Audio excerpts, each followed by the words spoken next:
They mocked him when he showed up in uniform not to fight a war, but to defend his name. Sergeant Mark Davis, a decorated U.S. Army mechanic, came back home after 12 years overseas. All he wanted was a quiet life with his wife and daughter. But when his wife's car was totaled in an accident, the insurance company claimed he staged it for money. They didn't care that he nearly died pulling her out of the wreckage. To them, he was just another claimant trying to cheat the system. Mark had survived ambushes in Iraq, rebuilt downed vehicles under fire, and saved soldiers who owed their lives to his calm under pressure. But since coming home, no one seemed to see that man anymore. He was just another veteran with a story. The medals on his wall didn't pay bills, and the world moved on. One morning he woke up to find his account frozen and his insurance cancelled. His daughter's hospital therapy bills were rejected. The letter said, "Fraud investigation pending."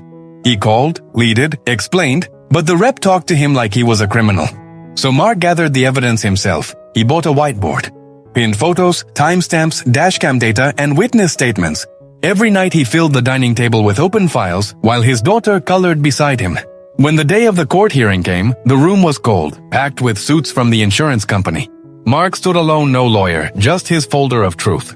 The opposing attorneys smirked as they called him disgruntled. Mark didn't speak much until the judge asked, "Do you have anything to add, Mr. Davis?" The room went silent. Mark stepped forward and said calmly, "Yes, Your Honor. I served 12 years repairing vehicles others abandoned. I don't quit when something's broken." Then he plugged in his laptop and played dashcam footage showing the crash sequence, timestamped phone calls, and GPS logs.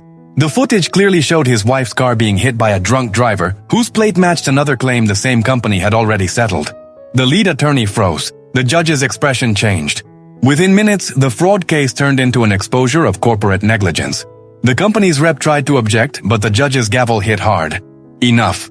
2 weeks later, the court not only cleared Mark's name but ordered the company to publicly apologize and pay damages. When reporters asked him how he stayed calm, he shrugged. "You don't lose your composure when you've already faced worse." That clip went viral. Millions watched a quiet man once accused standing taller than the system that tried to bury him. Then share your thoughts in the comments, but no one liked or subscribed The Soldier.